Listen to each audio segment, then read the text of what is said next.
Chiffon sari পরতে আমি ভীষণ পছন্দ করি, আর তার উপর সেটা যদি হয় বাঁধনি প্রিন্টের তাহলে তো কোনো কথাই নেই। তো আজকে এই শাড়ির সাথে ম্যাচ করে একটা মেকআপ লুক আমি তোমাদের সাথে শেয়ার করছি, দেখে জানিও কেমন হয়েছে। তো দেখতেই পাচ্ছ আজকে যে শাড়িটা আমি পরেছি সেটা লাইম ইয়েলো অ্যান্ড গ্রিনের কম্বিনেশন, তো এর সাথে ম্যাচ করি আজকে আমি মেকআপ লুকটা ক্রিয়েট করব। তো তোমরা যদি এই রঙের কখনো শাড়ি পরো এই লুকটা একবার ট্রাই করতে পারো। তো চলো এবার শুরু করা যাক। তো প্রথমেই আমি ক্লিনজিং টোনিং ময়শ্চারাইজিং করে নিয়েছি, এরপর একটা প্রাইমার অ্যাপ্লাই করছি যেটা মেবলিন ফিটমির ডিভি প্রাইমার। তো প্রাইমারটা আমি খুব অল্প পরিমাণে নিয়ে সারা মুখে খুব হালকা হাতে ভালোভাবে আমি এটা ব্লেন্ড করে নিচ্ছি।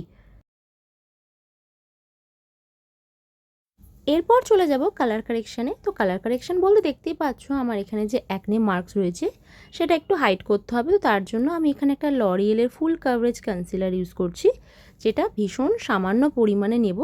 নিয়ে ওই যেখানে অ্যাকনে স্পটগুলো রয়েছে সেটা আমি ড্যাপ ড্যাপ করে ভালো করে ব্লেন্ড করে নেব। কনসিলার খুবই সামান্য পরিমাণে ইউজ করছি। আর যেহেতু আজকে আমি একটা ফুল কাভারেজ ফাউন্ডেশন ইউজ করব সেই জন্য এই দাগগুলোকে একদম পুরোপুরিভাবে আমি একদম গায়েব করছি না, হালকাভাবে একটুখানি জাস্ট ওই কালার কারেকশন করে নিলাম, বাকিটা ফাউন্ডেশন দিয়ে কভার হয়ে যাবে। আজকে আমি ক্রায়োলনের বেস ইউজ করব। তো ক্রায়োলনের বেস তো খুব থিক হয়, তো সেটাকে একটু লাইট করার জন্য আমি পিএসি ডিউরালাইন এর সাথে একটু মিক্স করে নেব। তো মিক্স করার পর এটা ভীষণই কনসিস্টেন্সির ভীষণই লাইট হয়ে যায়, ব্লেন্ড করতে ভীষণ সুবিধা হয় আর এটা ইজিলি স্প্রেড হয়ে যায়। জানি এই মুহূর্তে তোমাদের মনে হচ্ছে যে ফাউন্ডেশনের শেডটা আমার স্কিনের থেকে একটু লাইট, কি তাই তো? একদমই না, এটা আমার স্কিন টোনেরই। তোমরা ভিডিওটা একটু পুরোটা দেখো তাহলেই বুঝতে পারবে যে ব্লেন্ড করার পর এটা আমার গলার সাথে একদম ম্যাচ করে যাচ্ছে। তোমাদেরকে আমি আগেই বলেছিলাম যে ফাউন্ডেশন বা কনসিলার যাই হোক না কেন তোমরা যত ভালো করে ব্লেন্ড করতে পারবে তত সেটা ন্যাচারাল দেখাবে। শুরুতে কীরকম সাদা লাগছিল না ফাউন্ডেশনটা, মনে হচ্ছিলো যে মা কেমন ফ্যাক ফ্যাক করছে, স্কিন টোনের নয়, কিন্তু এখন দেখো গলার সাথে কীরকম ম্যাচ করে গেছে ফাউন্ডেশনটা, পুরোটাই ব্লেন্ডিংয়ের কামাল। এরপর কন্ট্রোল ব্লাশ অ্যাপ্লাই করার পর এটা আরও স্কিনের সাথে ভালোভাবে ম্যাচ করে যাবে। এরপর চলে যাব মেকআপে আমার ফেভারিট পার্ট অর্থাৎ ব্লাশ। তো আজকে এখানে আমি একটা নতুন ব্লাশ ট্রাই করব ফ্রম ল্যাকমি। তো প্রথমেই আসি এর কালারটা জাস্ট ওয়াও। এটা না পিঙ্ক না অরেঞ্জ আর না পিচ, একটা কি বলবো রাস্ট কালার, ভীষণ ভীষণ সুন্দর, হাইলি পিগমেন্টেড আর ব্লেন্ডিং জাস্ট মাখনের মতো ব্লেন্ড হয়ে যাচ্ছিলো। দারুণ লেগেছে আমার এই ব্লাশটা। আমার অয়েলি স্কিন, তাও আমি সব কিছুতে একটু ডিভিনেস পছন্দ করি, সেটা ব্লাশ হোক কি ফাউন্ডেশন। তোমাদের সাথে ড্রাই স্কিন তারা চোখ বন্ধ করে এই ব্লাশটা ট্রাই করতে পারো, দেখো কত সুন্দর একটা ডিভি গ্লোই এফেক্ট দিচ্ছে। এরপর আমার ফেসের হাইলাইটিং এরিয়ায় কনসিলার অ্যাপ্লাই করে নেবো, খুব অল্প পরিমাণে অ্যাপ্লাই করছি। তো এই যে কনসিলারটা আমি ইউজ করছি এটা ফ্রম দ্য ব্র্যান্ড লামেল, যেটা আমার ফাউন্ডেশনের থেকে একটা শেড লাইট, তোমরা চাইলে দুটো শেড লাইটও ইউজ করতে পারো, সেটা ডিপেন্ড করছে তোমাদের ফাউন্ডেশনের শেড কী।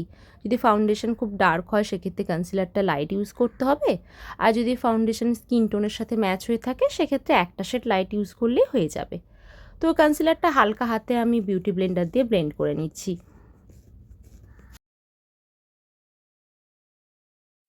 Next step bronzer. Foundation concealer এইসবের পর কি হয় আমাদের ফেসে যে একটা ন্যাচারাল ট্যান শেড থাকে সেটা ঢেকে যায়।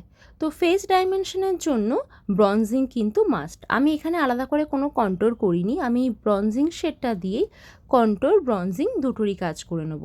তো আমি যে এখানে ব্রঞ্জিংয়ের জন্য যে প্যালেটটা ইউজ করছি সেটা from the brand Makeup revolution.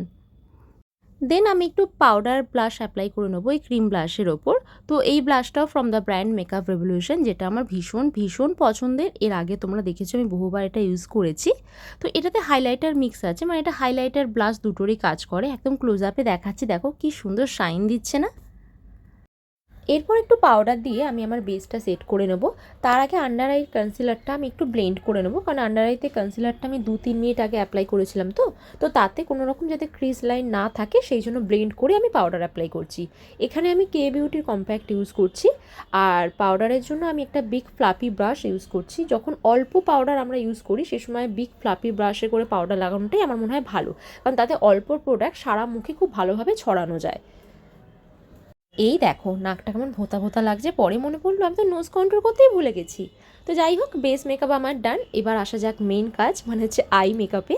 তো চলো শুরু করা যাক। তো আজকে আমি যে আই মেকআপটা করবো সেটা আমার শাড়ির সাথে ম্যাচ করেই করব।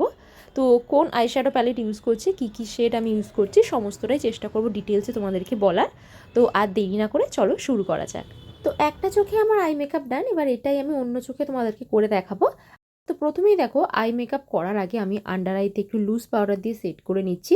এতে আমার আন্ডার আইটা বেকিং হচ্ছে, সাথে সাথে যে আই শ্যাডোর যে ফল আউটটা হয় সেটা এই লুজ পাউডার থাকলে কি হয় খুব সহজেই ঝেড়ে ফেলা যায়, বেস মেকআপে কোনো রকম নষ্ট হয় না। আইলিডে একটু কনসিলার অ্যাপ্লাই করে নেবো, দেন ওটা পাউডার দিয়ে আমি সেট করে নেবো। এরপর আজকে আমি এই প্যালেটটা ইউজ করছি, এখান থেকে এই লাইট ব্রাউন শেড ট্রানজিশন শেডটা আমি আমার চোখের ওপর দিকটা, মানে পুরো চোখে কিন্তু এটা অ্যাপ্লাই করছি না, ওপর দিকটা আমি এটা ভালো করে ব্লেন্ড করে নিচ্ছি। তারপর এই শেডটা কী বলবো আমি ঠিক বুঝতে পারছি না, এটা না ব্রাউন না অরেঞ্জ, এটা ওই রাস্ট কালারই বলতে পারো, একদম ডার্ক অরেঞ্জ টাইপের। তো এইটা আমি ওই ট্রানজিশন শেডের সাথে আবার ভালো করে ব্লেন্ড করে নিচ্ছি। ট্রানজিশন শেডটা ওপরের দিকে কিন্তু এটা ব্লেন্ড করব না, নিচের দিক থেকে এটা ব্লেন্ড করব। এরপর এই ডার্ক গ্রিন শেডটা ওই লাস্ট যে শেডটা আমি অ্যাপ্লাই করলাম ওর সাথে ভালো করে ব্লেন্ড করে নেবো, মানে আমি ঠিক চোখ খুললে যে জায়গাটা আমাদের ভাঁজ পড়ে ক্রিজ লাইন, ওই ক্রিজ বরাবর আমি এই গ্রিনটা ব্লেন্ড করে নেবো। তারপর গ্রিনের যে হার্ট লাইন আছে সেটাও ভালো করে একটা ব্রাশ দিয়ে ভালো করে ব্লেন্ড করে নিচ্ছি। ব্রাশে কিন্তু কোনো রকম শ্যাডো নেই, এমনি ব্রাশটা দিয়ে ভালো করে ব্লেন্ড করে নিচ্ছি। এরপর একটা কনসিলার দিয়ে আমি কাট ক্রিজ করে নেবো। আচ্ছা, এখানে আমি যা যা কালার অ্যাপ্লাই করেছি এটা তোমরা যে কোনো প্যালেটেই মোটামুটি পেয়ে যাবে। এই যেমন ধরো light brown shade, dark brown, dark green colour, yellow colour, এগুলো তোমরা মোটামুটি সব প্যালেটেই পেয়ে যাবে। তো এই আই মেকআপটা করতে তোমাদের খুব একটা অসুবিধা হবে বা অনেকগুলো প্যালেটের দরকার হবে তা নয়। তো যাই হোক, দেখো কাট ক্রিজটা আমার হয়ে গেছে। এরপর কাট ক্রিজের যে আউটার কর্নার মানে শেষের দিকটা আমি একটু আঙুল দিয়ে ব্লেন্ড করে নেব। আর এই কনসিলারটা আমি একটু পাউডার দিয়ে সেট করে নিচ্ছি। পাউডার বলতে আমি আলাদা করে কিছু পাউডার নিইনি, ওই পাউডার পাফে যেটুকু পাউডার লেগেছিলো আর কি ওটাকেই আমি একটু ড্যাব ড্যাব করে নেবো। এরপর যে ডার্ক গ্রিন শেডটা আমি আগে ইউজ করলাম ওটা আমি আউটার কর্নারে ভালো করে ব্লেন্ড করে নেবো। ব্লেন্ড করতে করতে ভেতর দিকে আসবো, মানে ভেতর দিকে কিন্তু প্রোডাক্ট কম থাকবে, শ্যাডো কম থাকবে, বাইরের দিকটা ডার্ক থাকবে। তারপর ভেতর দিকে আমি একটা লাইট গ্রিন শেড ওটাও আমি ভালো করে ব্লেন্ড করে নেব। ব্লেন্ড করতে করতে কী হবে, প্রথমে ডার্ক গ্রিন শেডটা ব্লেন্ড করলাম, করতে করতে ভেতর দিকে এলাম, তারপর লাইট গ্রিন শেডটাও ব্লেন্ড করতে করতে আরেকটু ভেতরের দিকে যাব, তারপর একদম ইনার কর্নারে আমি একটা ইয়েলো শেড অ্যাপ্লাই করব। ব্যাপারটা ঠিক দেখো ওমরে একটা লুকস আসছে, মানে একদম সামনেটা লাইট, তারপর একটু ডার্ক, একদম শেষটা পুরো ডার্ক। কিছুই না, পুরোটা ব্লেন্ডিংয়ের কাজ, একটু সময় নিয়ে ব্লেন্ড করলে জিনিসটা এইরকমই সুন্দর লাগবে দেখতে। তো যাই হোক, এর ওপর আমি একটু গ্লিটার অ্যাড করছি। তো গ্লিটার তোমরা লুজ পিগমেন্ট যে কোনো নিতে পারো, আমি এখানে মার্সের একটা গ্লিটার প্যালেট থেকে এই গোল্ড কালারটা আমি অ্যাপ্লাই করছি। তারপর আমি এখানে একটা জেল আইলাইনার ইউজ করব ফ্রম মেবলিন, তোমরা কাজলও ইউজ করতে পারো। তো এই জেল লাইনটা দেখতে পাচ্ছ শুকিয়ে গেছে, সেটা তো আবার পিএসসি ডিউরালাইন আমি এখানে অ্যাড করছি। আচ্ছা, গলাটা একদম বর্ষার সাথে নাকটাও জানি ভয়েস খুব বাজে আসছে, কিন্তু কিছু করার নেই, তাও করছি। তো যাই হোক, এরপর আমি একটু লাইনার ইউজ করে নেব। লাইনার কিন্তু আমি বাইরের দিক অবধি টানবো না, মানে উইংস করব না, আমি লাইনারটা ভেতর অবধি রাখবো, ওই গ্রিন শ্যাডোটা যেখানে শেষ হয়েছে ওই অবধি থাকবে। তারপর লাইনারটা একটু আমি ব্লেন্ড করে নেবো একটা ব্রাশ দিয়ে, হাত দিয়ে করলে তো খুবই ভালো, আমি এখানে একটা ব্রাশ দিয়ে ব্লেন্ড করে নিচ্ছি। দেন আপার ল্যাশ লাইন আর লোয়ার ল্যাশ লাইনও আমি ওই জেল লাইনারটা একটু অ্যাপ্লাই করে নিচ্ছি, আর ইনার কর্নারটা একটু শার্প করে নেব। এবার লোয়ার ল্যাশ লাইনেও আমি ওই ডার্ক গ্রিন শেডটা আমি ভালো করে স্মাচ করে নিচ্ছি একটা স্মল পেন্সিল ব্রাশ দিয়ে। তারপর সেটা ওই ডার্ক ব্রাউন মানে ওই রাস্ট কালার যেটা দেখালাম ওটার সাথে ভালো করে ব্লেন্ড করে নিচ্ছি। তো এই যে আমার মোটামুটি সমস্ত কালার অ্যাপ্লাই করা হয়ে গেল, মানে আই মেকআপটা শেষের দিকে। তো এরপর আমি আমার আইল্যাশটা একটু কার্ল করে নেব। আচ্ছা, এরপর তোমরা কিন্তু আমাকে একটা জিনিস অবশ্যই জানিও, নেক্সট তোমরা আর কি কি আই মেকআপ দেখতে চাও বা কীরকম কি মেকআপ দেখতে চাও সেটা কিন্তু আমাকে অবশ্যই জানিও।